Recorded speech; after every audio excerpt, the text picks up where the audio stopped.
Now I am ready for the nose and the cheekbones. So from before I had added an extra little piece for some extra bulk in the nose there. So I'm just going to go ahead and lay this out and get a really good idea of where I want everything positioned and if I need to do any sculpting before I attach it.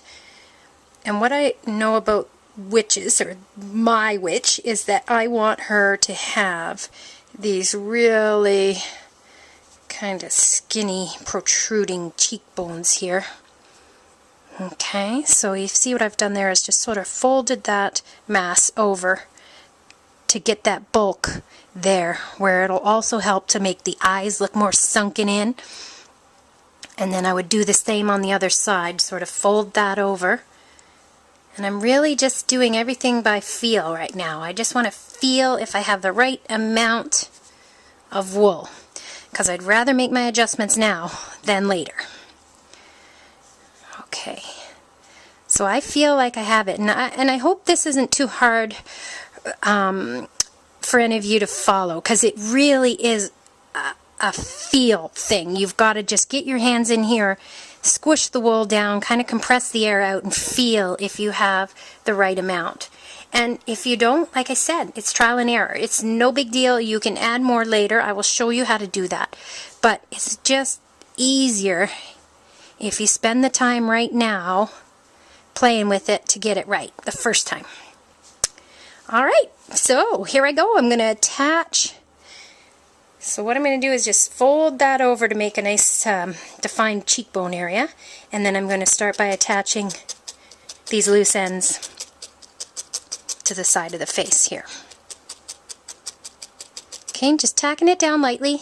It doesn't take much to hold things in place. I want to make sure I have enough and equal portions of wool on both sides so that I don't have one cheek that's bigger than the other.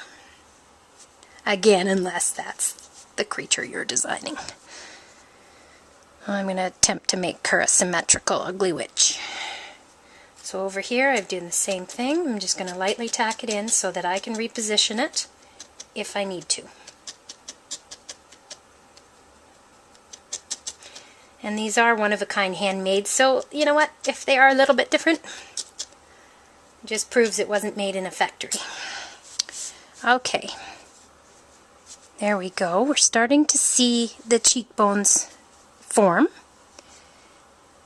And now I'm just going to start to shape and position the base of my nose. Now this I don't even have to add yet. I can just get the outline structure started here. Just going to go ahead and poke this down a little bit just so I can see more what I'm doing.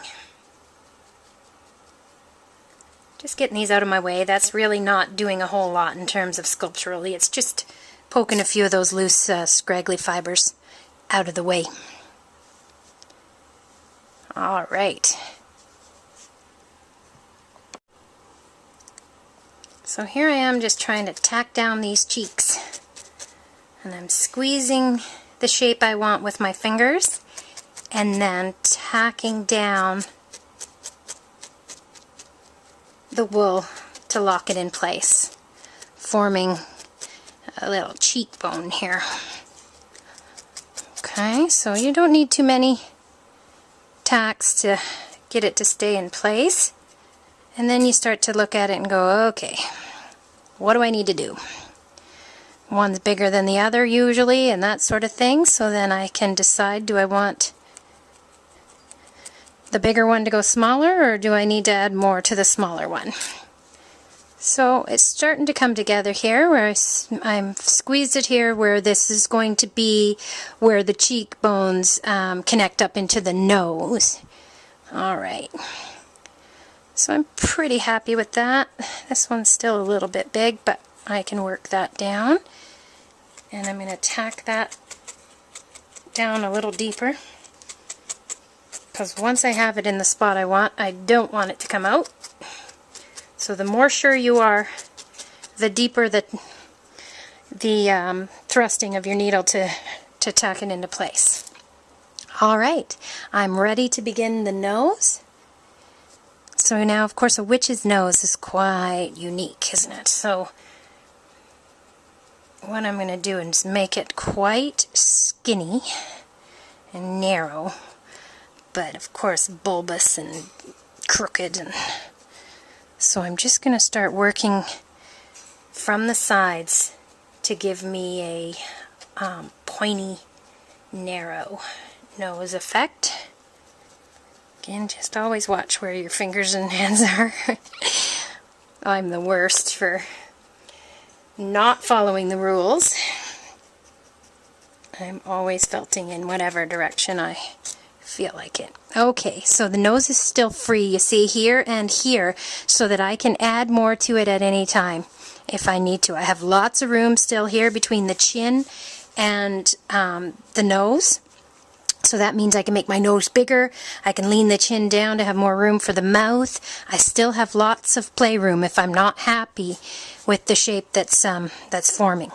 Okay, so I'm pretty confident now that I want to attach the nose. So I'm going to dig right down in here because I want her to have a big hump here on her nose. So I'm going to go right down deep where the brows meet and connect for the bridge of the nose.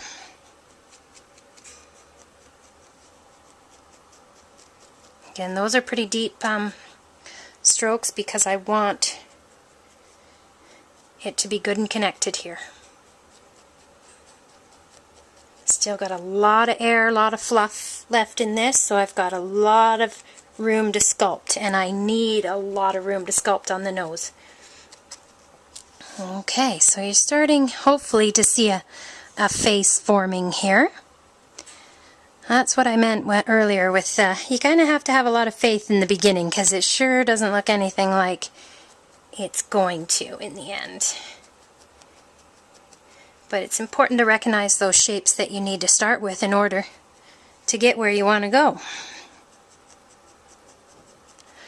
So here I have my nice big crooked part of her nose.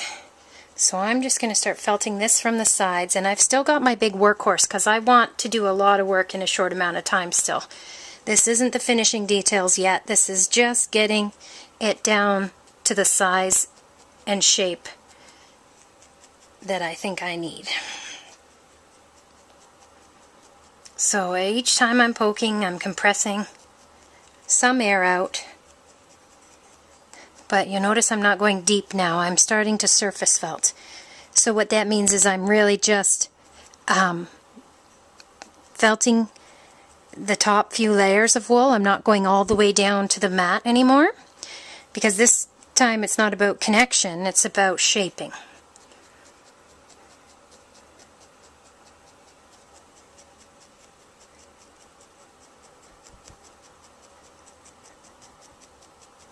Alright, so now I have to start to consider the rest of the nose. So see, with your hands you can really still squish and play and give yourself a good visual of what shape you want your final nose to become.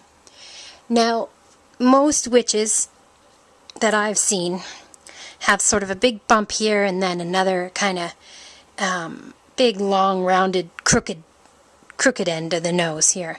And we can't forget about the nostril flares as well. So if I discover as I work my way down that I don't have enough wool, and remember I haven't even added my little add in here yet, but if I don't have enough wool, I can easily add the nostril flares as separate pieces. So I am not too concerned at this point. I really just want to get the shape right.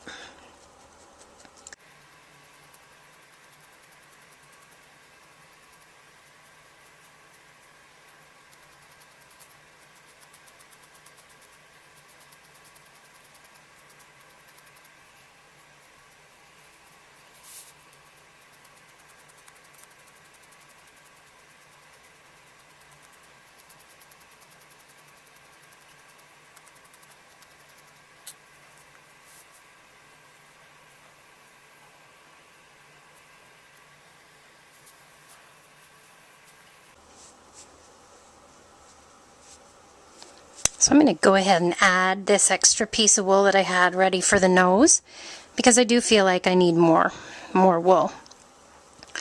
So once I've added this, I'm just going to kind of pull that down over it. Now you'll see I have enough for my nostril flares, and then I'll pull this down to make the pointed tip of her hook nose.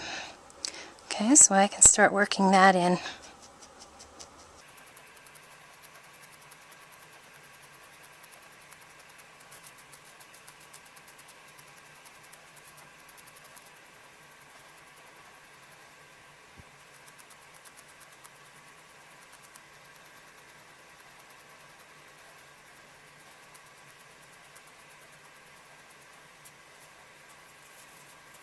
Don't forget to work back up as well. I mean, keep an eye on your fingers at all times, of course, but it's one thing to work down all the time, but I also like to work the reverse. Really tangle those fibers, especially of the add-in pieces that you've added sort of after the fact. I like to really make sure they're locked in all directions. Now you notice here I really just made myself some lines in the wool for guidelines of the nose. I want to know where the nostril flares are going to be. I want to make sure I have equal amounts of wool on both sides of this nose.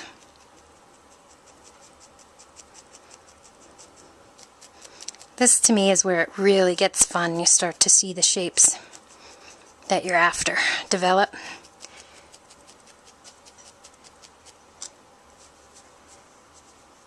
And I really want this nose to be hooked and pointed. So I'm going to start working my way down and bending it at the same time to get that shape.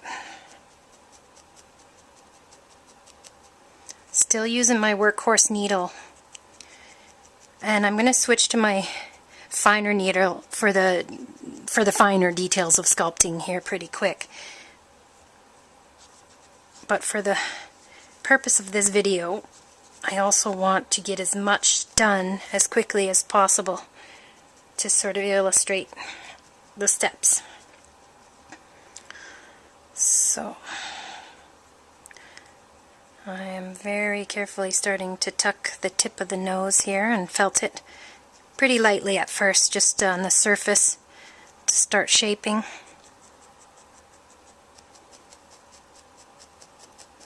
Really don't be afraid to manipulate it with your hands while you're sculpting, just knowing where the needle is at all times to really get it going the way you want it to.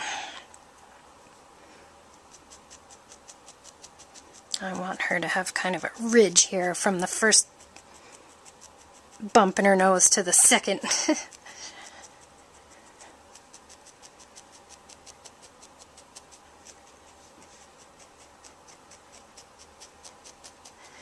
The nose takes, to me, a lot of tweaking. Okay. Now, I'm going to start working up and into the nostril flare like this now. And I find this is just a little bit more awkward, so just be extra careful of where you're poking that needle. Okay, so that gives me a little bit more of that curved definition up here for the nostril flare. And the surface felt it. I'll go back up and shape it. I'm sort of pushing as I go. And you see that curve starting to develop there. That's what I want to see for the nostrils. And don't worry if it's really big right now, like we can tone that way down later.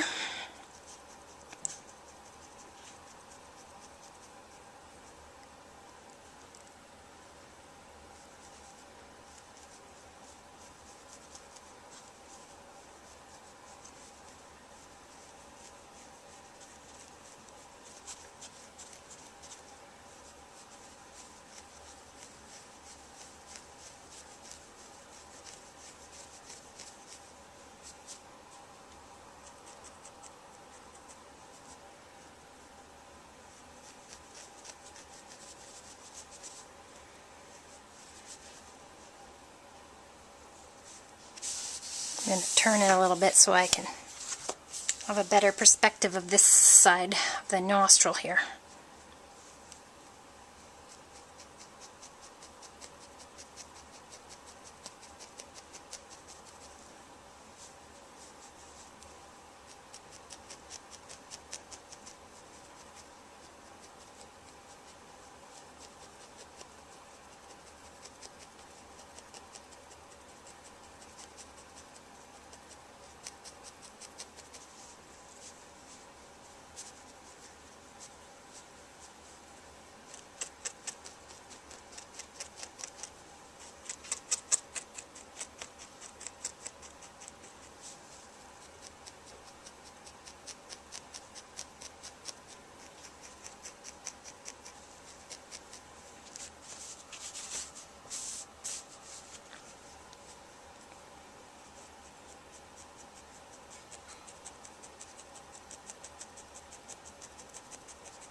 So here I've noticed I have a density difference on the nostril flares. You'll see at this I have a lot more wool to work with over here than this side.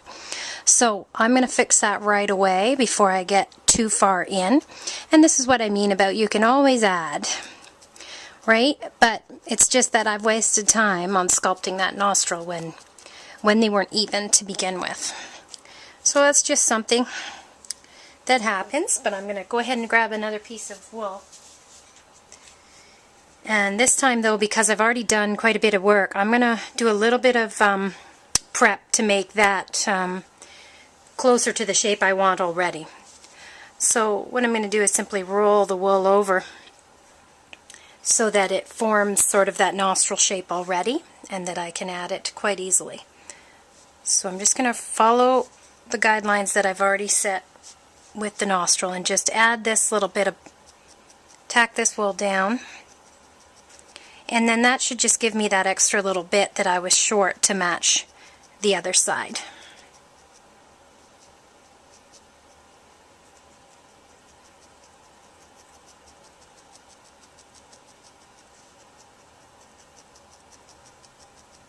That's what I love about the core wool. You really can't go wrong. You can add and add and add.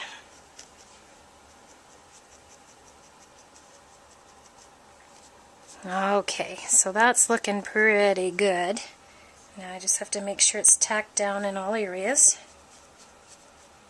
And then I can go ahead and keep sculpting away at that nose structure.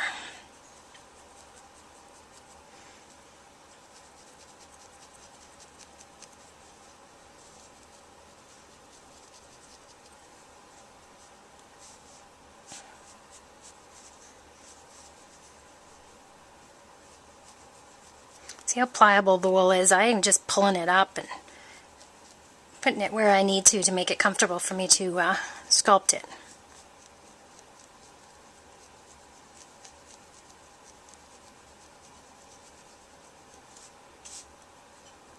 Get comfortable for me to sculpt it.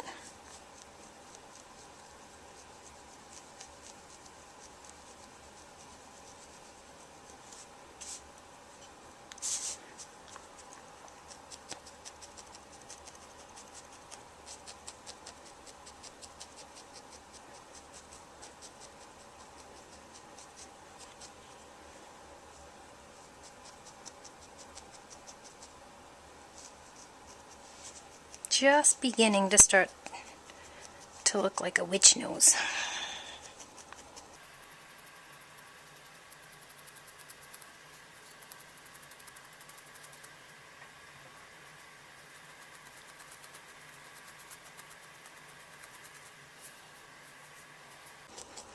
Just getting a little more aggressive with my strokes now because I want to start getting some real shape happening now.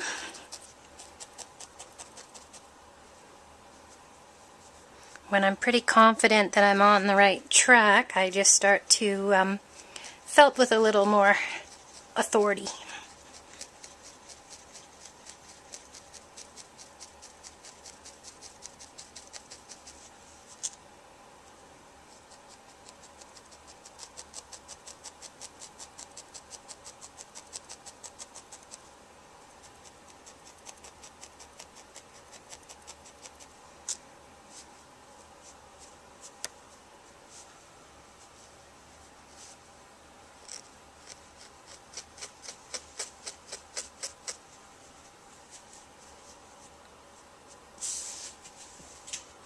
Alright, I'm starting to achieve a little bit more symmetry than I had in the first place, so now I'm really just starting to try and get close to the finished shape that I want. And I say close because when you add your finishing layer of wool or color and detail, you generally will continue to sculpt. So I like to get about 97% there with the core wool.